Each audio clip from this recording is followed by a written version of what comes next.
Wassail, beautiful people. So we're going to be looking at Pluto and Aquarius and how it impacts your natal charts and all the different signs within the natal charts and the aspects, so that you can look at your natal chart and see what's likely to come up. If you're looking for a prediction, this isn't the video. There's plenty of others that have a more predictive quality to them. This is really about learning to empower ourselves in this new age of Pluto. It's 2 decades long, and for the moment we're really going to be focused on the first decan, and a decan is 0 to 9 degrees, 10 to 19 degrees, 20 to 29 degrees. So if you go to your natal chart, you're really looking for aspects you have between 0 and 9 degrees. And over the next 4 years, because Pluto, as it moves, goes into a sign, steps back, goes in, goes back. And every time it passes over something and goes into conjunction or trine or whatever it is, the aspect, it activates something that rises within us. And then we have a chance to think about it while Pluto meanders back quite often. And then it will come back and go, how did you get on with that? And you go, fine, I'm fine with it, Pluto, move forwards.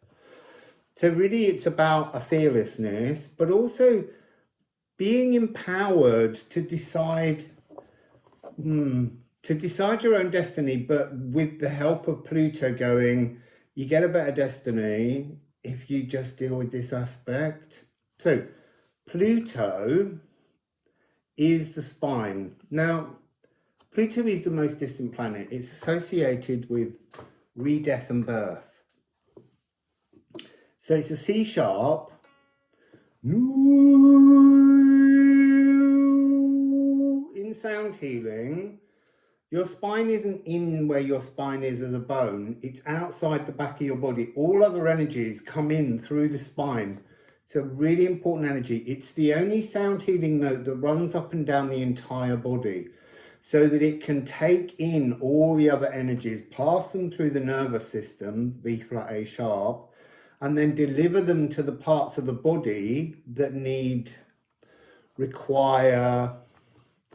must be furnished with frequencies. And when we're out of alignment, the spine and the nervous system will just deliver those energies to wherever they are. If they're out here or over there or in front of us, it will still deliver them there, but it's better to be in alignment.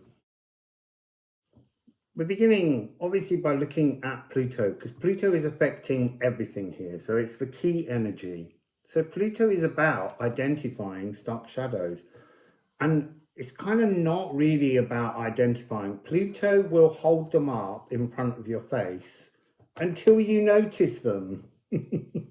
So it has a soft timpani role. This is really referring to that notion because Pluto takes 248 years to go around the solar system. It hasn't been in Aquarius for 248 years. So it's like a kind of soft rumble in the background of everything for everyone. So this is troweling the wrong crust or debris.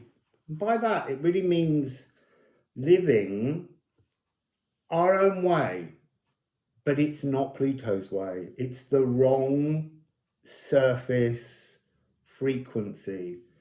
So Pluto is like a dormant ice volcano beckoning to be noticed. And if you don't notice it, it will just erupt. An ice volcano brings up emotions, frozen, cold emotions. So it's better to go prospecting for them. Oh, diamagnetic prospecting. So diamagnetism is when energies or atoms or molecules or attraction flows in the wrong direction to the core universal truth. And then we have bismuth, which is a metal to do with unknown metamorphosis. I believe bismuth can be used and has been used in the Renaissance period as a kind of graphite for drawing. So the polarity of Pluto is I am buried, I am returned. So the thing about polarities are neither stands alone. It's a polarity. They have to both exist. You have to know what it is to be buried, to be overwhelmed, if you're ever going to be returned. You know, it's kind of like it's kind of like a zombie existence until you return to the real world. You're in the zombie ballet. So in terms of shadow aspects that will bring up is the idea of being terrified, concealed in fear, paralyzed by darkness, entombed in a spiritual sarcophagus. And when Pluto goes retrograde, it's the powers you allow to control you or what become much stronger. So your diamagnetic prospecting is kind of overridden when Pluto's in retrograde, and you get pulled towards another direction, but not necessarily your divine direction. And then in terms of the more lighter energies and being returned, bounteous, winter is summer. Doesn't matter about the season, it's summer in your soul. To be nestled calmly in your frame, your balanced body brimming with minerals, and then unearthed cellular balance allowing spiritual wealth. And your spiritual wealth can be absolutely anything when you're under the influence, when you're intoxicated by Pluto.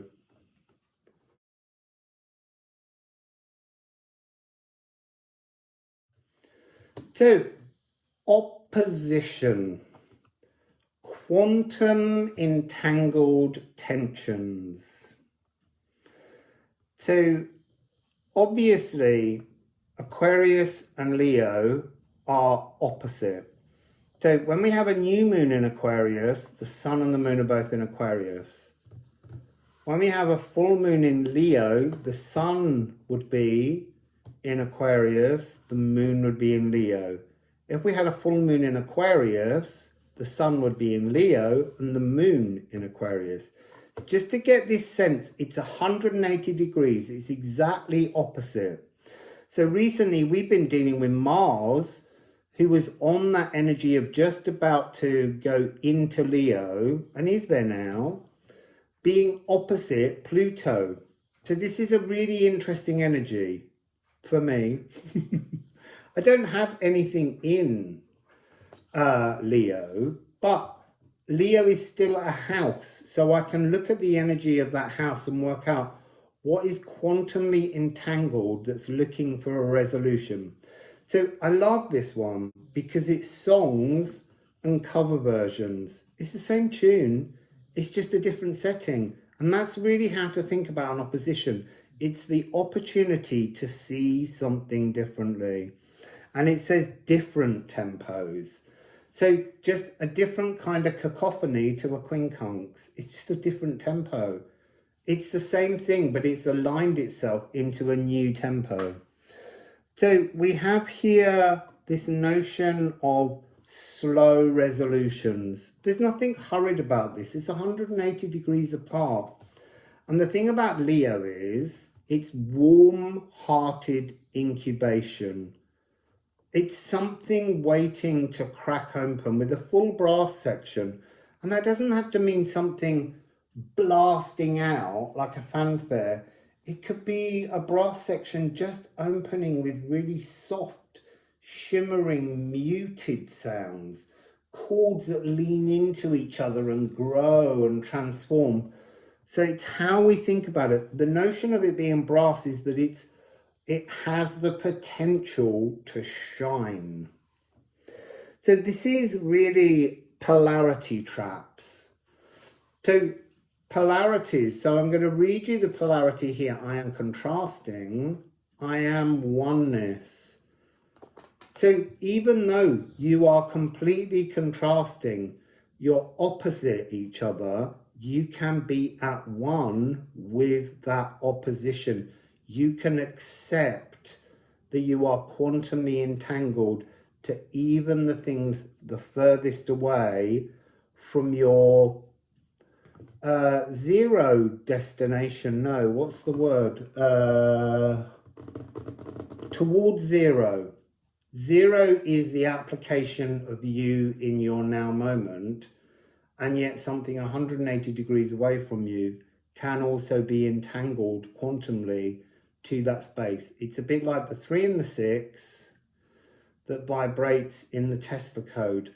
They're both necessary to be present.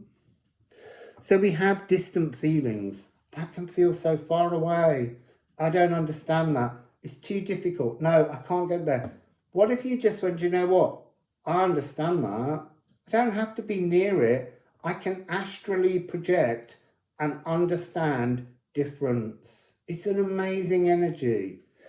So we also have making stock, not taking stock, not what do you have here, but out there, as far away from you as possible, put down some horizon pegs. Make sure that you've put stock into what could be coming or what could have passed, because there's always some kind of galactic dividend that can be paid out if you just reach out. There's something here where they're saying, because I have nothing in Leo, but it is a house, it's a reminder to say, maybe where you have nothing, look opposite and see what is opposite, so that you can take what you have there and apply the notion of what's in a house to the empty house opposite. You have a circular road that contains 12, 13 if you include Ophiuchus palaces. And there's something here where you've got all the furniture in some palaces and some palaces are empty. And so you're being asked to think, what items of furniture could you just move to another palace so that all the palaces are usable, rather than just having one or two that you've got everything in. Try and distribute your energy throughout everything so that you go from contrasting to oneness wherever you walk. So Leo is fixed fire. Leo is the ego, but this is about, you see, I want to call it ego resolution or ego mollification, softening the ego, incubating the ego, catabolizing the ego. You have to comprehend something to eliminate its shadow and to find the nutrients underneath it. So this is extracting essential components. From where? From the shadows? Not always. Sometimes you need to take something into the shadow so that the light can hit it and create a new shadow in a different direction. But the object you place is over the distortion or the shadow that you weren't willing to face and look at. So as I said, it's 180 degrees. Leo's two polarities are, I am playful, I am serious. You have to be both of those things.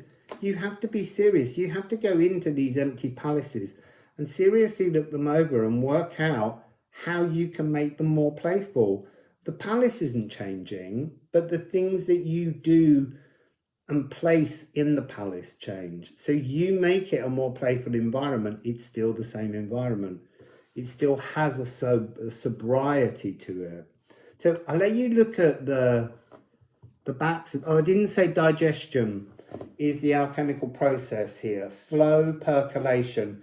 You have to take things in and you have to give them time to transform.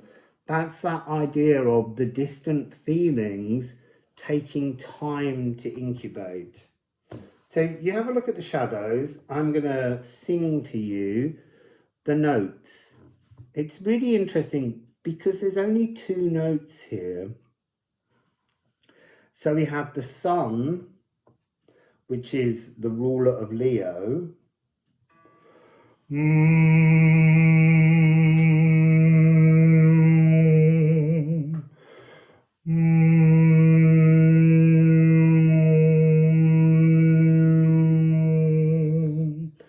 obviously that's the solar plexus.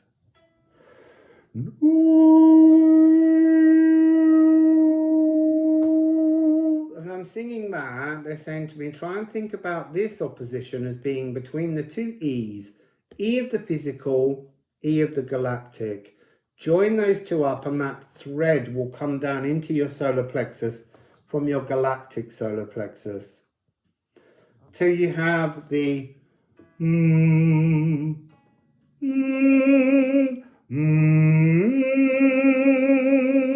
that wonderful E to C sharp, or